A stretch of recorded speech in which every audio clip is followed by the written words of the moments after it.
It's nice to see all of you. Thank you so much for joining for our talk today. I'm going to speak for about 40 minutes or so, and I would love to have a conversation with you at the end. You can feel free to also ask questions in the middle of my talk if something comes up too. Um, Great. So I'll dive right in. So as you just heard from this introduction, I'm a scientist, or at least that's a big part of my life is being a scientist. My work for the last 10 years has been centered at this experiment, CERN, which is such a big particle accelerator that it actually covers two countries, both Switzerland and France. And that's that white dotted line that you see in the middle of this image. So the experiment that I work on is this one. It's the ATLAS experiment. And this is what the Atlas experiment looks like from the inside. It's a crazy looking machine. And just for scale, just notice that there's a person down here. So it's a gigantic detector to try to describe particles that we see.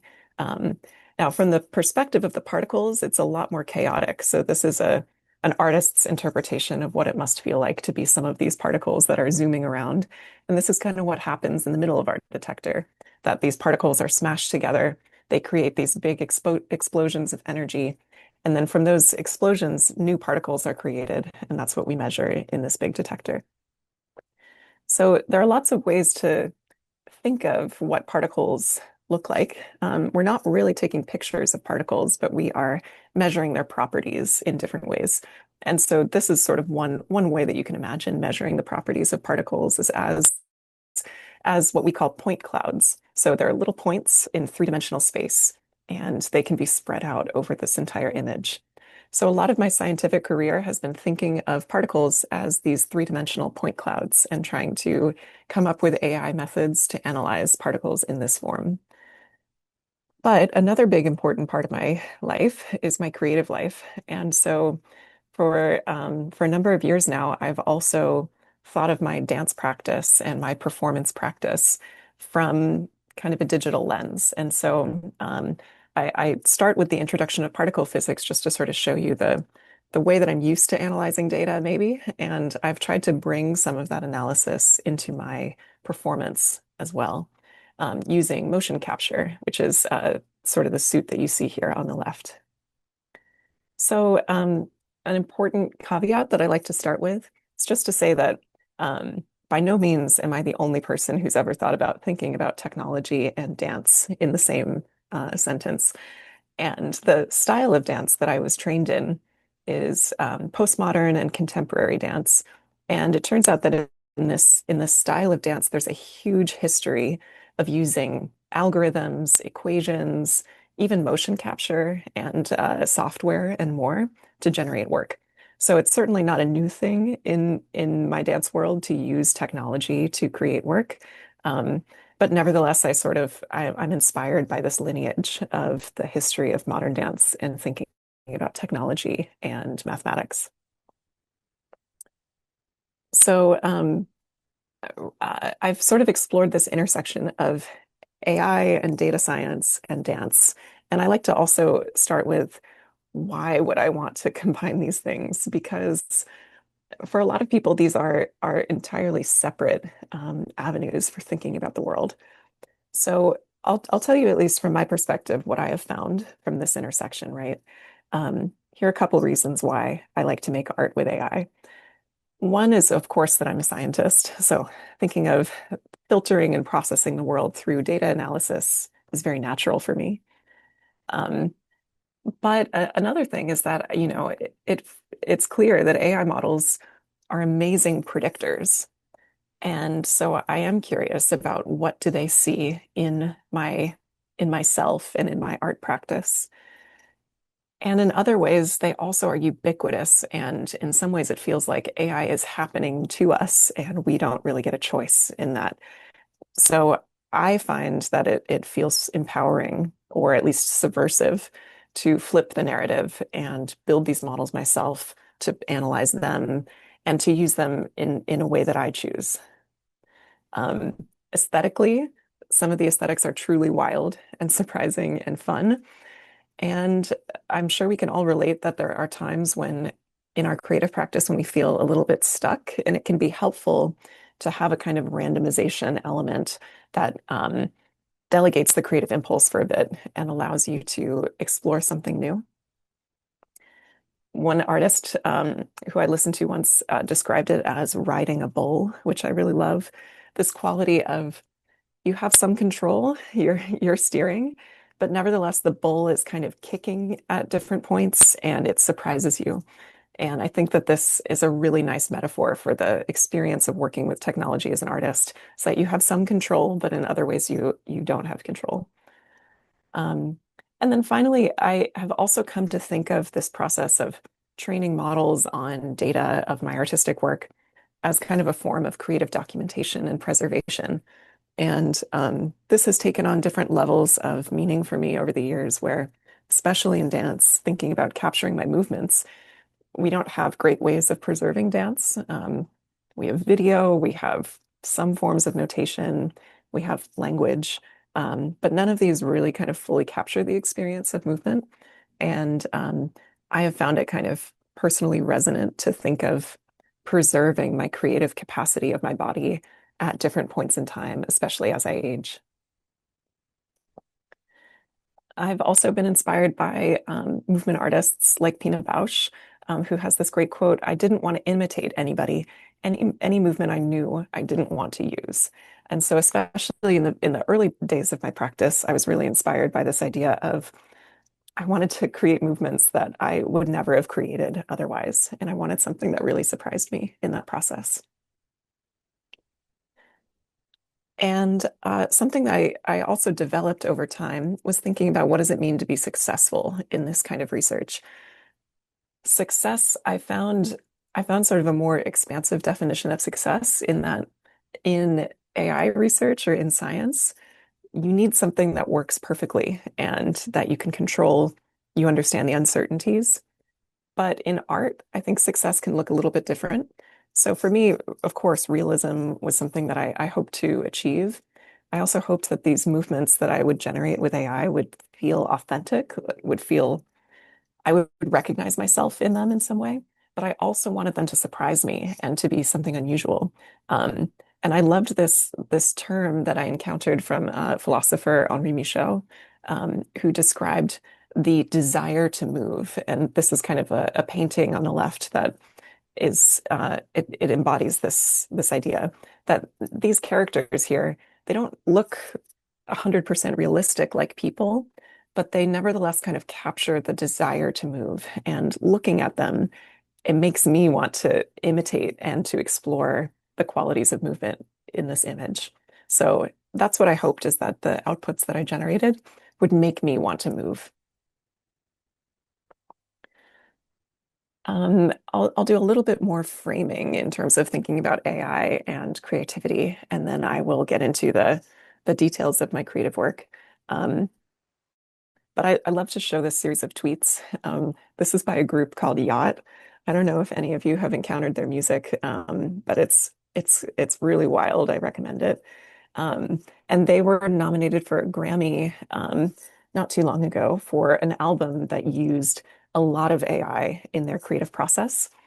And so that for them, that not only meant lyrics, but it also meant melodies, drum patterns, cover art, even the font that they used, the font itself was AI generated. They sort of stitched together a lot of these different models. And I love this description where they say, saying it's co-created with AI really gives like way too much power to the AI, because it was the result of sustained and tedious experimentation with a range of models, with a lot of deciphering, a lot of arranging. It was kind of like creating some kind of five-dimensional collage.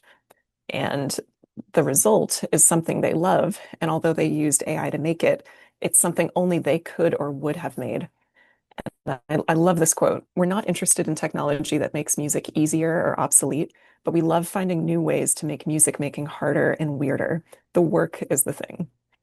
So, of course, I didn't write this, but nevertheless, I find it really resonated with me in the way that I've thought about my own practice with AI. And I think it's really true that using AI in your artwork does not actually make art easier. I think it makes art harder. But harder harder doesn't have to mean worse. I think harder can mean more interesting. Harder can mean you learn different things about yourself.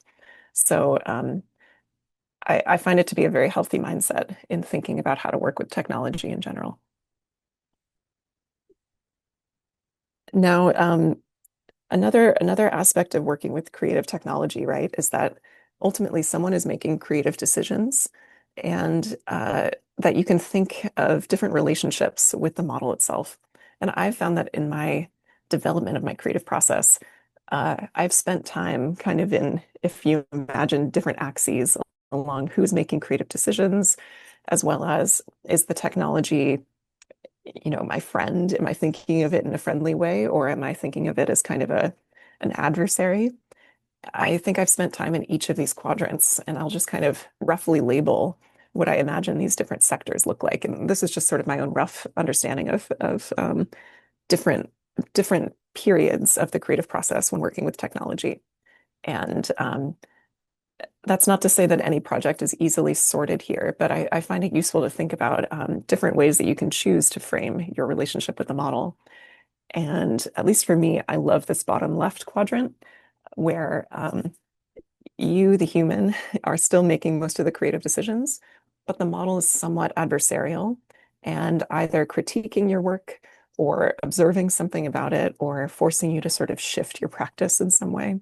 And I found this to be a really rich way of working with a tool, and it allows me to be a little bit more aware about what I'm asking it.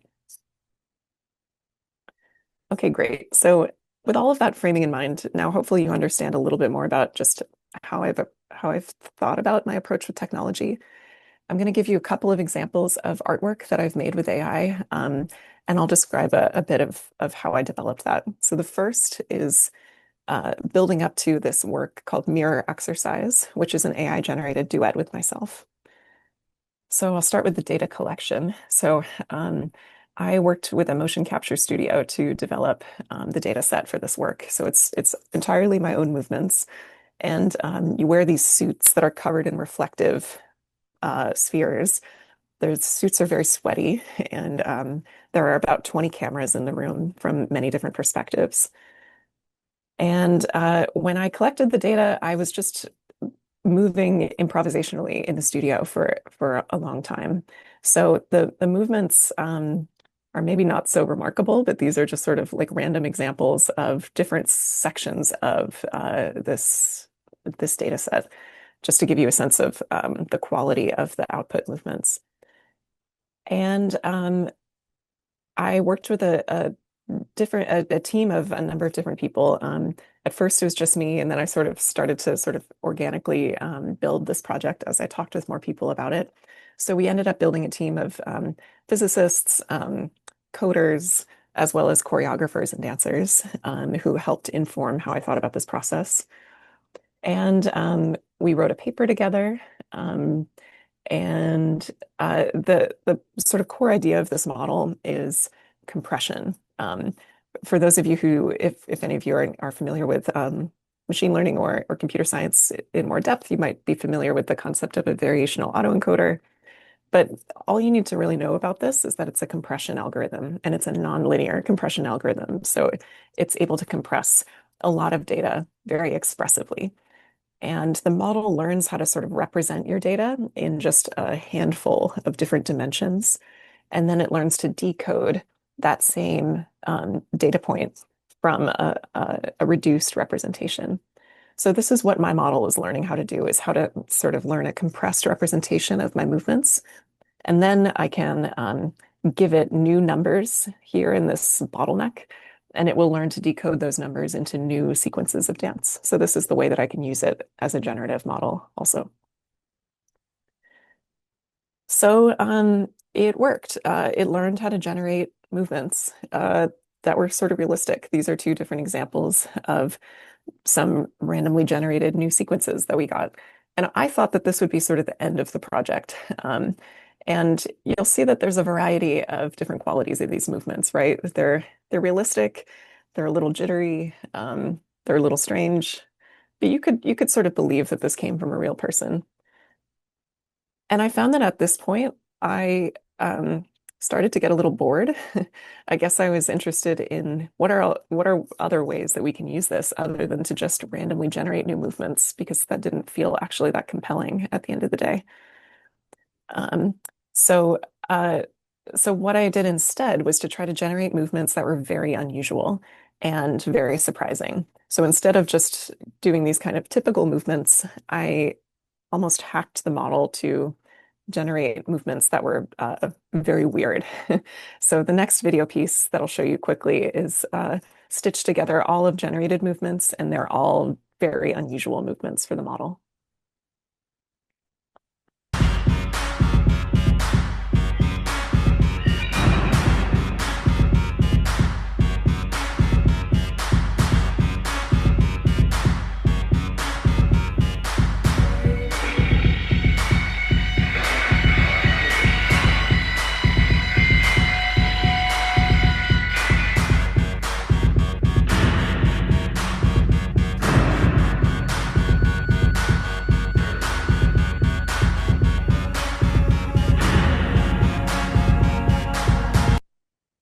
Okay.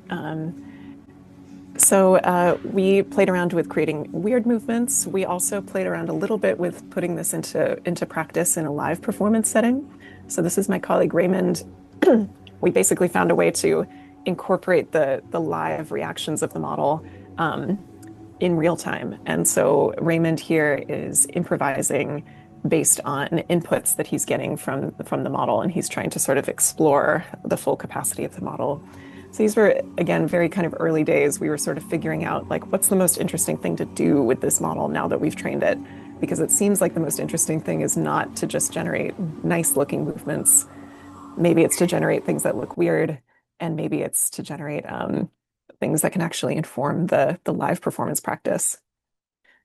Another way we started tweaking this model is saying, well, maybe that's just the fact that it's randomly generated is not so helpful.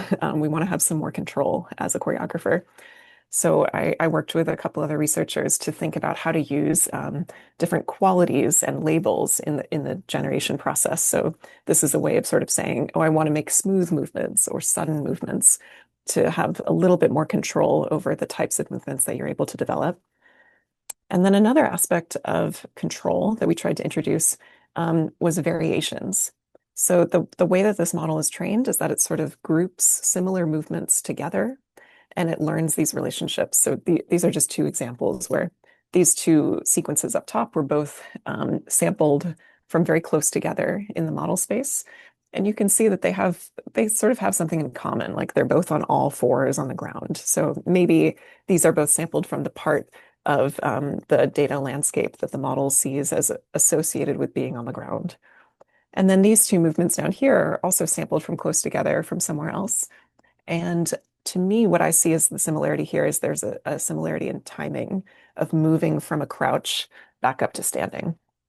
So the model has learned to organize these movements in very complicated ways, but nevertheless, it seems like there is kind of like a semantic meaning in movements that are close together. So we end up exploiting this property by taking a real sequence. So here in black is an actual bit of my data set from what I collected. And in blue is kind of the model's representation of this movement. It's passed through the bottleneck, and it has produced a new result. And you can see that it's learned most of the important properties of this sequence. So it's a pretty good representation.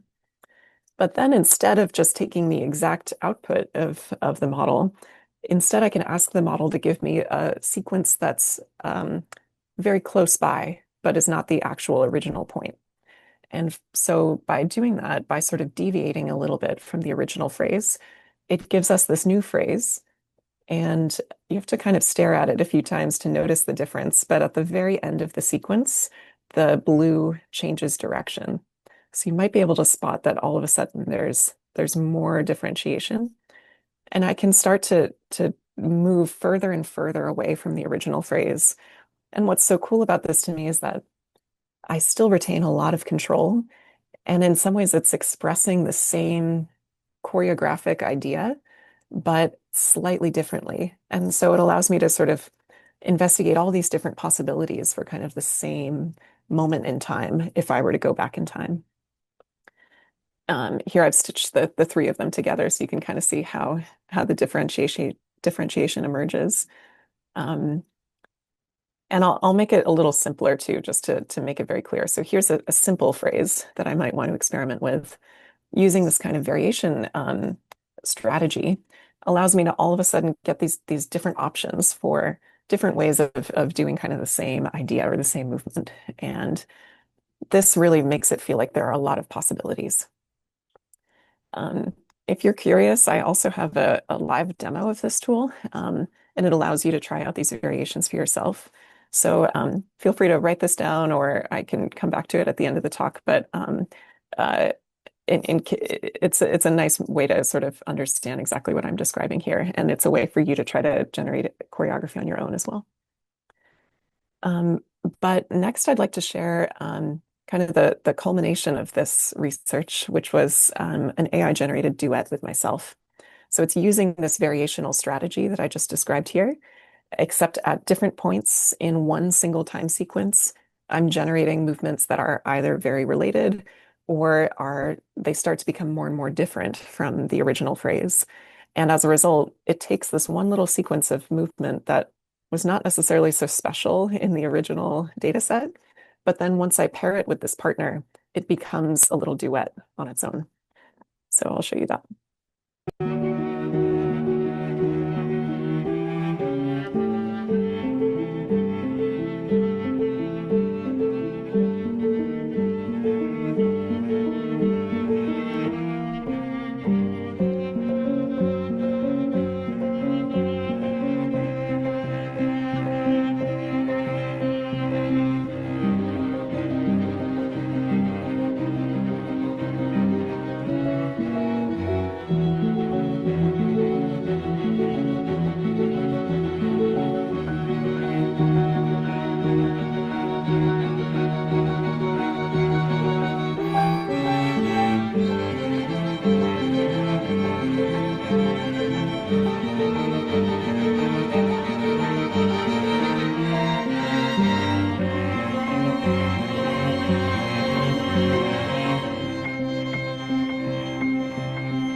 Well, I wish I had time to play these videos at length, but I hope that gives you a taste. Um, Next up, I'd like to describe kind of the next iteration of where this research led. Um, as you've probably seen, there's a lot of dance, but there is not a lot of dance done by humans so far. All of the dance that I had done was kind of in the data collection, and then I ended up producing these video pieces basically. But I was really craving an experience of going back into the rehearsal studio, working with other real dancers, and making this choreography legible on human bodies, because ultimately what I love is live performance. So in 2023, I was invited to be an artist in residence, and as part of this residency, we created this evening length performance of AI-enabled choreography. And so I'll describe some of the framing, some of the methods, and then I'll end with a video of that piece. So one kind of interesting question that we explored a lot in this piece was thinking not only of generating movements, but also understanding where movements came from in the body. And this is a big part of how I think about my own movement practice. And at the time, there were also some really interesting models that were meant to explore these same questions. So I was heavily inspired by this model that takes unknown dynamics and learns a graph of relationships between those different points. And so, with a team of researchers, at the time I was working in Intel's AI lab for the summer, we developed this tool to come up with, to sort of learn the important relationships within my own body that emerged as I danced. So this is the name of the paper. And the core idea is it was sort of that same bottleneck structure of an encoder and a decoder. But instead of just generating movements, it was learning relationships within the body in the intermediate representation. And as a result, it learned some pretty cool patterns. So I'll point out a couple here. The first grouping that it learned were all connections that had no real bearing on the outputs. So these are all these pink lines here. And you can see that these are kind of randomly dispersed throughout the body. There's not a lot of organization. But then these final three have some kind of clear orientations to them. So I love, for instance, number three in blue. Basically, all of these points originate in my right hand, and then they point towards my left foot. Whereas all of these relationships in red start in my left hand, and they point to my upper body, kind of my shoulders, my neck, my torso. And the model here does not have access to like really what my body looks like. It's looking at relationships between points moving in space over time. So I found it really interesting that the model was able to identify these really specific relationships between different parts of my body. Um, and just anecdotally, at the time, I was also interested in testing out these relationships, right? So I was thinking about taking like the highest ranked, most important connection, which was from the top of my head to my right wrist. And so I played with that relationship in an improv setting in my basement. And I found that it was really generative, really fluid. And so just kind of anecdotally, it felt like this was a reasonable, highly ranked connection. Whereas the lowest ranked connection that the model pointed out was between my left toe and my left knee. And of course, those two are connected by a bone. It's hard to sort of vary that relationship. And so instead, I played around with just generally the relationship between the feet and knees. And I found this to be really clunky and strange. So this model, I think, was able to sort of discover real aspects of how my body intuitively moved and expressed itself. And so, in thinking of how to sort of apply not only the previous model that I already showed you, as well as this more recent model, in thinking about building this piece, I was thinking a lot about technology and choreography and how choreography is interested in shaping someone else's movements. And that in dance, we have a number of ways to navigate this. We use just our own bodies and our sense of other people's bodies to imitate them. Sometimes we use words. Um, Sometimes we use music and rhythm. And sometimes we use mirrors, which I grew to sort of see a mirror as a kind of technology too, that influences how choreography is done. And so I came to understand that using AI for this piece is kind of like teaching choreography through a mirror, but a very warped funhouse mirror that was sort of changing um, our perspective of our bodies as we used it. And then, kind of on a bigger picture, I was also thinking about what does it mean to make work with AI in our society today, because society had evolved quite a bit since I had first started working with AI. And I was thinking about my frustrations maybe with how we talked about AI and how AI was built. And I kind of imagined that there was this spectrum of AI that either loves to sort of emphasize the doomsday Terminator kind of scenario, which can kind of be cheesy or even dangerous by reinforcing the kind of cultural narratives in which we build AI. And so I like to imagine the creation of this piece as a prompt to imagine what if AI had been a tool that we had always built, intended to make us feel closer to other people, to ourselves, and also to the natural world. So, thinking really about how would we use AI? What would our world look like if we had designed it with human connections and natural connections in mind? And I find these kinds of exercises useful especially in an artistic practice, because I think they really do affect our imagination for how we build new technologies in the future, right? Like sci-fi influences the kinds of technologies that people choose to build years down the road.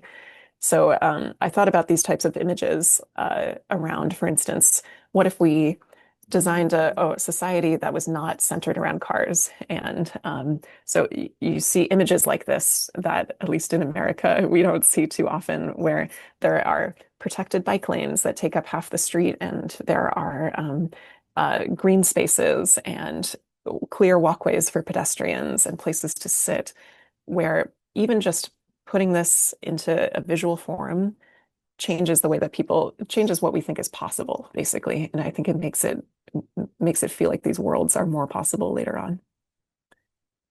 So the actual process of putting all this together, I have a bunch of bullet points here. I think I'll just put all of them up here and you can absorb them. But we had a bunch of different strategies for how to think about these movements. We we explored natural movements as a group. We explored kind of variations of movements and then variations on those variations. We interwove human variations with AI variations. There were times when we explored those relationships between the body, and we sort of used those relationships as literal or figurative constraints within the movement process.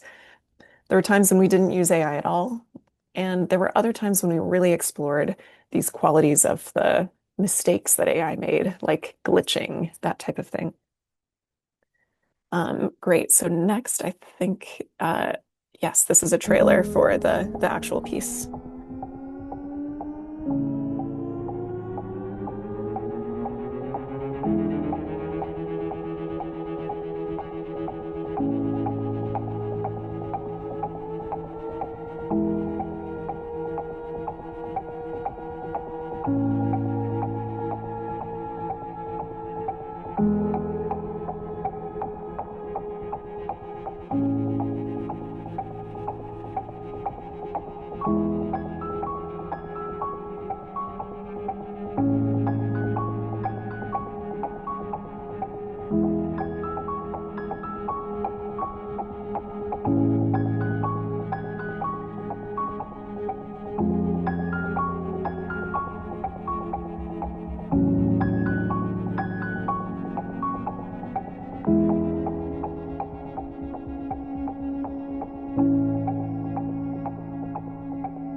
Well, so that gives you a sense of kind of the quality of what we landed on.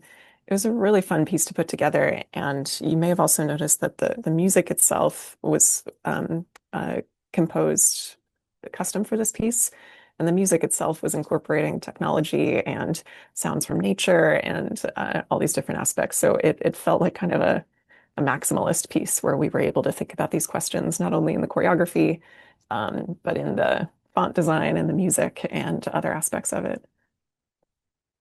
Great. So I just have a few minutes left, and I just want to conclude with sort of some thoughts about next steps for both my research as well as kind of creativity in general. Most immediately, some of the stuff that I've been thinking about since making this piece has been duets. Some of this is just because I was sick of analyzing myself. It felt very, yeah, self-focused, and so I was interested in analyzing other types of data as well as duets. A major limitation of the piece that I just showed you is that it was using these models that were trained and they'd only seen one body, myself. But a lot of what I love about movement is interactions between multiple dancers. And so I knew that sort of to progress this in a way that would be creatively interesting, I would need to analyze groups of people in duets. So I worked with my colleague Ilya, as well as these two students who were really, really talented, and we started analyzing videos of duets. So this is just a quick animation of one of these examples of these data sets. So Ilya runs a partnering lab, and so he generated a bunch of videos of some of his partnering practice. We played around with lots of different representations for this type of dance. So we wondered, okay, should we try to model them as 3D meshes of people? Which personally I hated. So this was sort of a no-go at first. Then we sort of tried more abstracted representations, kind of in the stick figure representation that I was used to. We played around with, is it important to capture the face or the fingers, or what are specific ways of representing the body? Because there's not one way to do this. There are many choices to be made here. But ultimately, we landed on kind of the representation we were interested in, and we were interested in learning relationships between those two bodies. So we modeled it as kind of a graph of different points that had connections. And we sort of adapted the graph model that I described earlier that learns relationships onto two bodies instead of one body.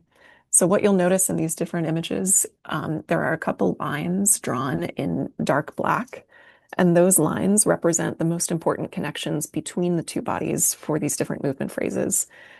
And there's a lot of kind of rich analysis of this that we have only scratched the surface of.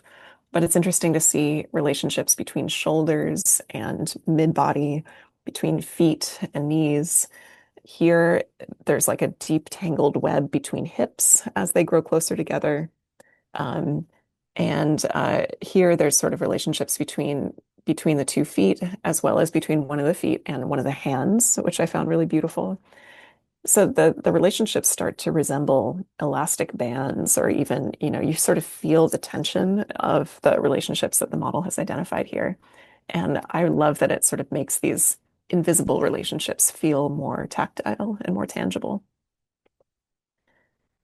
But another big question that I think about as I move forward is thinking about wrestling with my own creativity and how the AI art world has changed so much over the last few years. And it constantly makes me sort of reevaluate my own creativity. And I'd love to hear your perspectives on this too. So one thing I notice with AI and creativity is that as AI gets better, it's actually getting worse at being messy. For instance, this is from a friend of mine. We were talking about this. They noticed if you ask DALL-E 3 to draw a stick figure, it'll give you these like beautiful logo type images, but it's very polished and it's not very messy. And even if you ask it, okay, can you give me like a really bad drawing of an orca whale?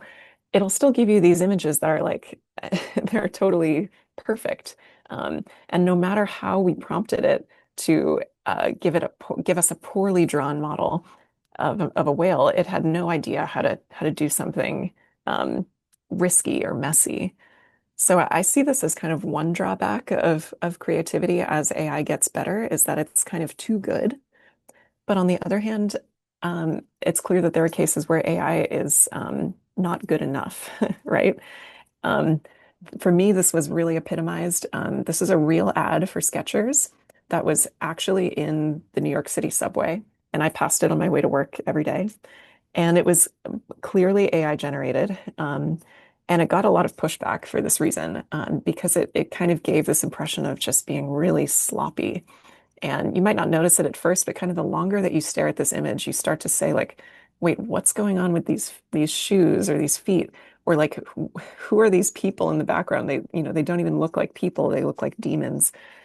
So there's also a sense in which kind of the messiness and the poor quality of these outputs, it makes you despair thinking that, some Skechers executives were like, this looks good. We want to use this as an ad. Uh, we've also seen recently these trends of using photos and making them look like they were animated by Studio Ghibli. And this also, I think, is sort of it's in between too bad and too good. They're clearly very fun to use one off, but there's no sense that a single artist or a single person constructed a photo like this. And so it kind of it, it it it separates maybe the relationship between an image and an artist even more. So when I think about these big questions about how AI is altering creativity or supporting creativity, there are a lot of voices out there, and we're still figuring it out. I, in particular, loved this essay in The New Yorker from last year by Ted Chiang.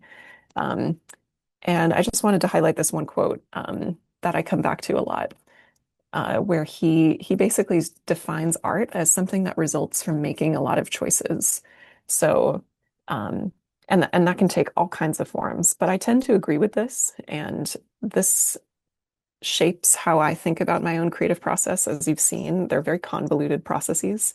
Um, but uh, but an important part of choice is that you need to have the capacity to make things that are very clean and things that are very messy, and to decide when it matters to make one of those choices.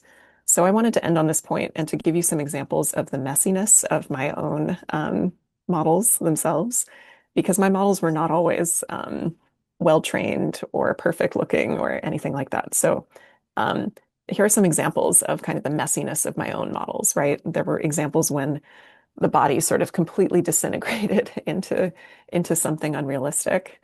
Um, there were times when maybe the outputs looked really smooth for a little bit, and then all of a sudden they got chaotic. And there were times when, in the middle of the training process, when I would check in on how the model was learning, where it looked like it was learning a little bit, but not perfectly. And it created these kind of beautiful outputs as a result that were not quite human. So to me, it's important to, yeah, to understand this messiness, to be able to be messy and to choose to be messy, or to choose to be controlled at different times. So here are my parting thoughts. I think glitchiness is good and weirdness is good. And going back to that tweet series from Yacht, I think that hard is good, that difficulty can be good, because it forces you to ask different kinds of questions. Um, I've gotten a lot of benefit out of sort of trying to break these models, using them to get vulnerable, asking it questions. And I really think that technology can expand our capacity to express ourselves, whether that's with a paintbrush or a camera or a musical instrument. But I think it's most meaningful to do this once we learn how to use these tools as extensions of our own body. And so where I've sort of landed on this lately is thinking that like when I started this, I imagined that I was building tools for choreographers, and I find now that that is almost like a meaningless phrase because I think the tools themselves are kind of red herrings. By and large, they're not that useful once you've produced them. And I think that's because these tools, we build them in the image of our own minds, and our minds are so different. And so it's kind of unlikely that a tool that I build will be useful to you in your creative process because we're different. So it's for this reason that I think in general, I recommend that artists interested in technology should strive to continually build their own tools and to kind of know that this is an important part of the creative process.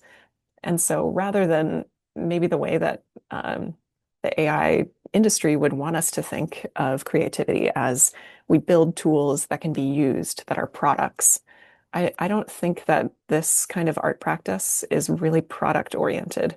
I think it's process. And so to the extent that we can to try to remind ourselves that it's about the process that we build along the way.